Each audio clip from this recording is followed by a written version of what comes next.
से मन्नत है मेरी, लौटा दे जन्नत वो मेरी।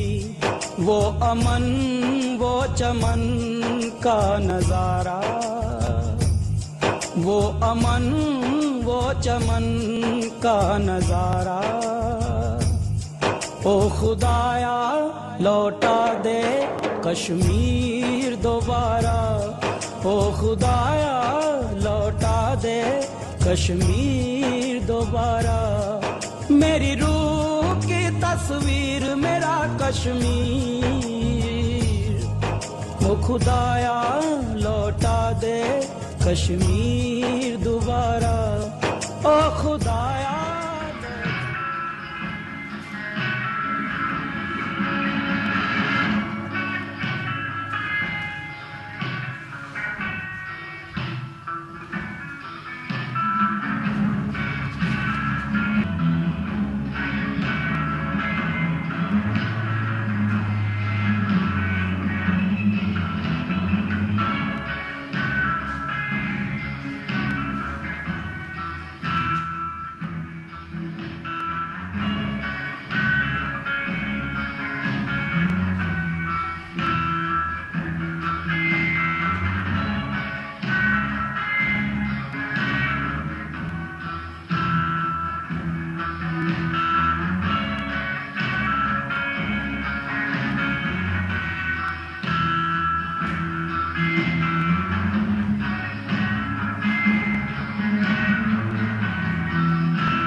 Because I have written saying, India needs Azadi, which means freedom in Urdu. India needs Azadi from Kashmir more than Kashmir needs Azadi from India, because the kind of moral corrosion of what India is doing in Kashmir is sort of seeping into the rest of India now.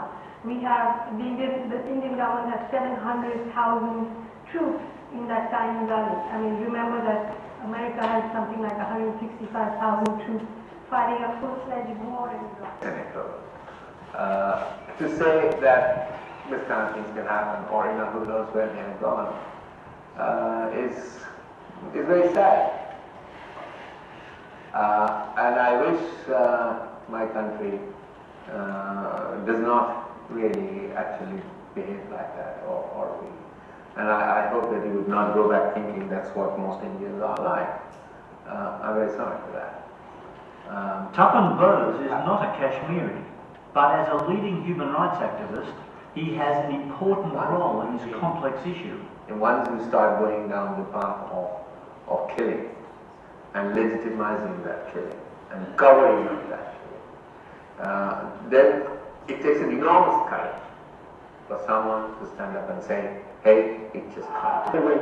It doesn't matter the age. I interviewed an 82-year-old Kashmiri woman who had been raped by 10 Indian soldiers. I interviewed her family who documented that this had happened. And you and I know, and the world should know, that it's a very difficult thing for a Muslim woman to admit she has been violated. But for this 82-year-old great-grandmother of many children, it was outrageous. I interviewed a 10-year-old child, a little girl named Shakila, who was shot through the face, and her whole right eye was blown away, her face was blown away, and I interviewed her. She's surviving with 40 blood transfusions. I interviewed men who've had their clothes taken off in the streets of Srinagar to humiliate them, naked. Then gunpowder sprayed all over their body and set on fire. I filmed those things. I interviewed those people. I've never seen such abuse anywhere else in the world. बहुत गुनाह हुए, बहुत गुनाह, ये मैं कबूल करता हूँ। कश्मीर के लोग दुखी हैं, ये मैं जानता हूं, मैं जा चुका हूं, लेकिन भारत के लोगों को असलियत का एक दूसरा हिस्सा दिखाया जाता है।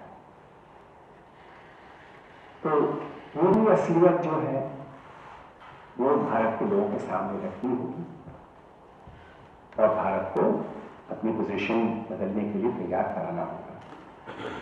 मुझे जो यकीन है कि ये हो सकता है। India said we will have a plebiscite to find out the wishes of the people. That has not been done. That has to be recognized. India should be reminded of her planet. Kashmir का मुसलमान है, उस पर जो अत्याचार हुए, उस पर जो बीती है, क्या मैं उसके बारे में नहीं सोचता हूँ, गलत होगा। That video is not sending chills through your body, then I don't know what can. First of all, I'd like to thank everybody for coming out here today. I know the weather is terrible, these days, so it's often hard coming out here. Growing up in Pakistan, I always felt Pakistan had a soft spot for Kashmir. Until recent years, I overlooked why. Now I know Pakistan did this because it saw that Kashmiris had been oppressed. After Pakistan and India got their independence from the British Empire, the misery of Kashmir people began. There is no greater crime than to deprive a person of his basic human rights.